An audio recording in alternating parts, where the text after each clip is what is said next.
Viewers, meshy Green's में आपका स्वागत है। आज हम जानेंगे कि गेंदे यानी मैरीगोल्ड के फ्लावर को, इसके प्लांट को किस तरह से ग्रो किया जाता है ना। या हम ये जानेंगे कि अगर हम इसे ग्रो करें अपने घर में तो इसके लिए हमें किस तरह के पॉट की ज़रूरत होती है, मिट्टी हमें कौन सी यूज़ करना चाहिए, फर्टिलाइज़र और पेस्टिसाइड इसे कौन सा देना चाहिए। साथ ही साथ हम यहाँ ये जानेंगे कि इसे ग्रो करने के लिए, अच्छी तरह से इसकी ग्रोइंग के लिए हमें कितनी धूप की ज़रूरत होती है, पानी हमें कितना देना चाहिए, इसका सीज़न कौन सा होता है। साथ ही साथ हम यहाँ जानेंगे कि इसकी सीडलिंग से अगर हम ये कर रहे हैं तो किस तरह से इसे ग्रो किया जाता है। ये सारी बातें हम खुलकर करेंगे। लेकिन अगर आपने इसके पहले हमारे चैनल को सब्सक्राइब नहीं किया है तो प्लीज़ हमारे चैनल मैशी ग्रीन्स को सब्सक्राइब कर दीजिए, है ना। तो चलिए हम अपने टॉपिक की तरफ आ जाते हैं। मैरीगोल्ड का जो प्लांट होता है, जिसे हम गेंदे का प्लांट कहते हैं, ये हमारे इंडिया में, भारत में हर घर में पाया जाता है। जिन्हें गार्डनिंग का ज़ीरो नॉलेज हो वो भी इसे आराम से ग्रो कर सकता है, क्योंकि ये बहुत ही ज़ीरो मेंटेनेंस प्लांट होता है और बहुत ही हार्डी प्लांट होता है और इसे ज़्यादा केयर की ज़रूरत नहीं होती है और ये धीरे धीरे करके अपने आप ही ग्रो हो जाता है। लेकिन अगर हम चाहते हैं कि हमारा प्लांट बहुत अच्छे से बुशी हो, उसमें बहुत सारे फूल आए, तो हमें उसे थोड़ी सी केयर की ज़रूरत होती है ना।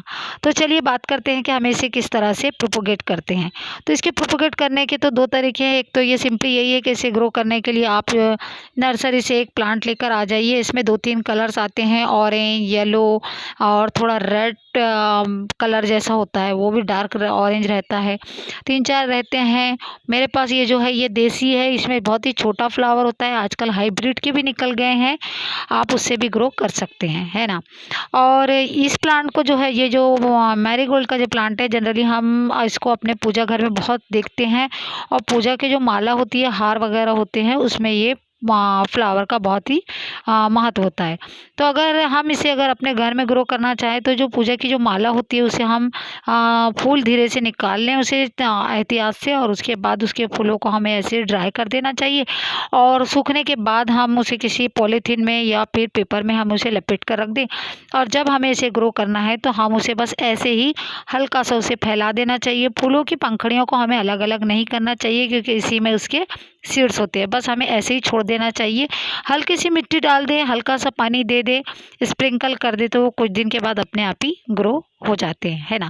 अब सवाल ये उठता है कि अगर हम इसे ग्रो करें तो इसके लिए हमें किस तरह के पॉट की ज़रूरत होती है। तो इसका जवाब ये है कि किसी भी तरह के पॉट में हम इसे लगा सकते हैं। 6 इंची का, 4 इंची का गमला हो, उसमें ये आराम से ग्रो हो जाता है। और अगर आप ज़मीन में लगाते हैं तो फिर कोई बात ही नहीं है, वो तो यहाँ बहुत ही ज़्यादा ज़मीन में बहुत ही ज़्यादा फैलता जाता है ना। उसके बाद बात करते हैं मिट्टी हमें इसे किस तरह की यूज़ करना चाहिए। अगर हम सीड्स लगा रहे हैं या नर्सरी से हमने लेकर आए हैं तो किस तरह की मिट्टी की ज़रूरत होती है। तो उसका जवाब ये है कि मिट्टी जो है, इसको कोई ख़ास मिट्टी की तो ज़रूरत नहीं होती है, फिर भी हमें इसकी एक बेस्ट पॉटिंग सॉइल बनाना चाहिए। उसके लिए हमें 50% गार्डन सॉइल लेना है और उसमें रिवर सैंड हमें मिला देना चाहिए 40%, और 10% हम उसमें कार्डन कंपोस्ट मिला लेंगे। इसकी बेस्ट पॉटिंग सॉइल तैयार हो जाती है ना।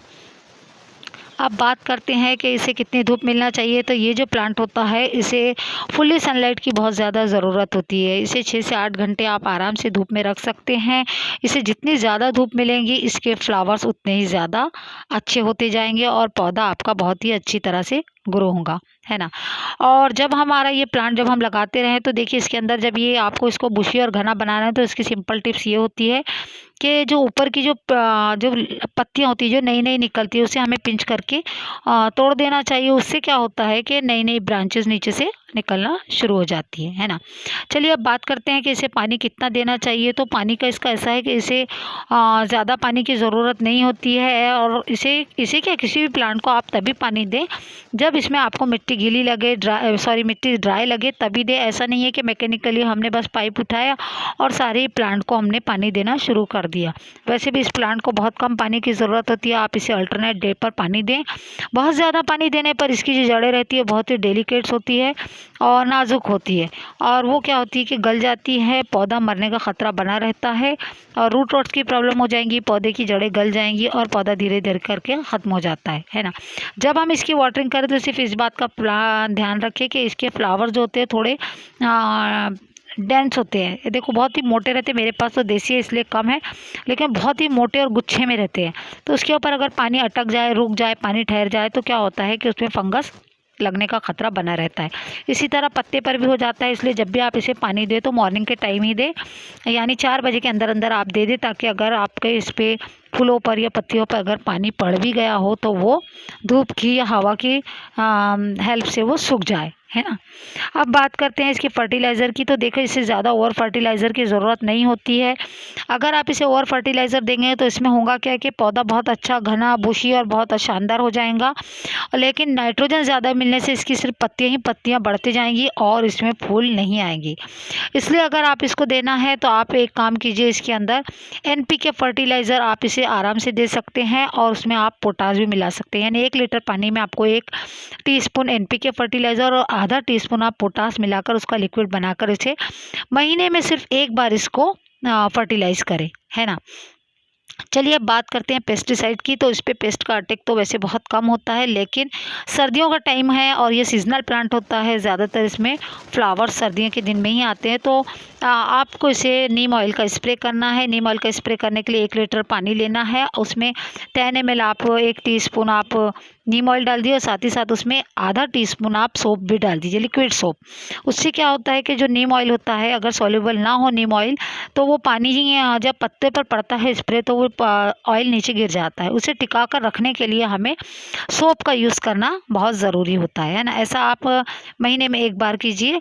तो वैसे तो इस पे एफिड्स और मिलीबग्स वगैरह लगने का ख़तरा रहता है, और अगर ऐसा हो तो आप उसे इंतज़ार मत कीजिए कि इस पे एफिड्स या मिलीबग्स लगे। आप इस पे स्प्रे हर 1 महीने में 1 बार इस पर करते जाएँ, है ना।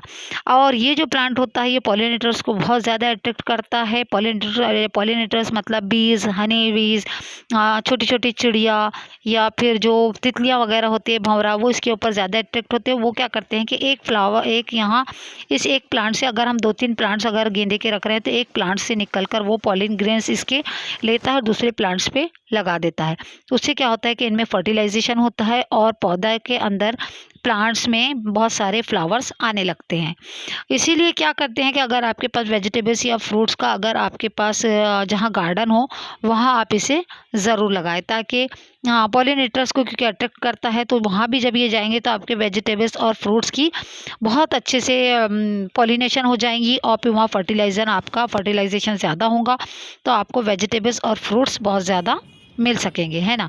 तो बस आज की वीडियो में इतने ही, मिलते हैं फिर किसी नई वीडियो के साथ। तब तक के लिए thanks for watching, God bless you, bye bye.